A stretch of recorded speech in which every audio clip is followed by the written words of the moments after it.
ከአምስቱ ስንት ታገኛላችሁ? She belong at home. The lights are off and her car isn't in the driveway. A, must. B, can't. C, should. And D, has to. Alright, so እዚህ ጋር እያወራን ያለ ነው ስለምንድን ነው? በጣም ስትሮንግ ሰርቲኒቲን የሰጠን ነገር ነው ማለት ነው። ስለሆነ ነገር እርግጠኝነት እያወራን ነው። ምክንያቱም እዚህ ጋር ምን ይለናል? መብራቷ ጠፍቷል። ፕላስ ደግሞ መኪናዋ ምን ላይ ድራይቭዌይ ላይ የለም እያልን እየተናገረን ነው። ስለዚህ ይሁን ነገር ስትሮንግ ሰርቲኒቲ በሚኖረን ጊዜ ስትሮንግ ሰርቲኒቲ በሚኖረን ጊዜ ምን ነው የምንጠቀመው? ካን የሚለው መጠቀም እንችላለን። በት እዚህ ጋር በምንድን ነው? ኔጌቲቭ ነው። ስለዚህ ምን እንጠቀማለን? ካንት የሚለውን እንወስዳለን ማለት ነው። ስለዚህ ሺ ካንት ቢ አት ሆም the lights are off and her car isn't in the driveway ብለን እንመልሳለን ማለት ነው። ወደሚቀጥለው ጥያቄ ሁለተኛው ጥያቄ you look exhausted. You blank have been up all night watching that documentary about haunted submarines. Good. A, could. B, must. C, should. And D, might. እዚህ ጋር ምን እየተናገርን ያለን? ሎጂካል ኮንክሉዥን ነው እየሰጠን ያለን። ምክንያቱም ሌሊቱ ሙሉ ሳይን ያደረው ሎጂካል ኮንክሉዥን ለመስጠት ስትፈልጉ ምን ለመስጠት ስትፈልጉ ሎጂካል ኮንክሉዥን ለመስጠት ስትፈልጉ የሆነ ምክንያት የሆነ ነገር አንሳችሁ በዚህ ምክንያት እንደዚህ ሆነ ምናምን ሎጂክ አንሳችሁ ስታወሩ ምን ነው የምትጠቀሙት? must have እንጠቀማላችሁ ማለት ነው። እንደዚህ ሊሆን ይችላል ብላችሁ ለማውራት ስትፈልጉ። ስለዚህ መልሳችን ቢሆንና you look exhausted you must have ብለን እንቀጥላለን ማለት ነው። ኤክሰለንት። ወይም ይቀጥላል። ከይን ከማየታችን በፊት ግን ብዙዎቻችሁ እየጠየቃችሁኝ ያለው በኦንላይን ክላስ ታስተምራላችሁ ወይ ነው ኮሜንት ላይ ሁሌም እንናገራለን።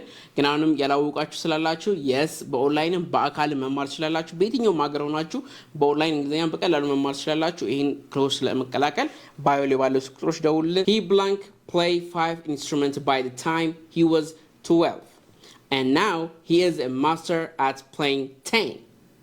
Excellent. እዚህ ጋር አሁን ምን ስለምንድን ነው እያወራን ያለ ነው? ስለ አቢሊቲስ ነው እያወራን ያለ ነው።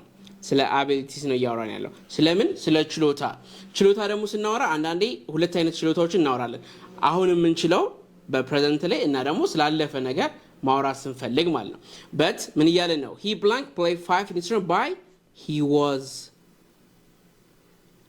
you see? Excellent. ስለዚህ we're talking about the past ነው። ስለ አለፈ ነገር እያወራን ያለ ነው ማለት ነው። alright ስለዚህ ምን እንላለን? he could play 5 instruments by the time he was 12 and now he is a master at playing 10. ስለዚህ በዚህ መሰረት couldን እንመርጣለን ማለት ነው። እዚህ ጋር ስለ ባለፈው እያወራን ስለሆነ እዚህ ጋር ስለ past እያወራን ስለሆነ you blank wear a suit to the wedding. It would be weird if you go wearing a hoodie. Excellent. A, have to. B, need. C, should. And D, could. እዚህ ጋር ደግሞ ምን እየሰጠን ነው? አድቫይስ እየሰጠን ነው አይደለ?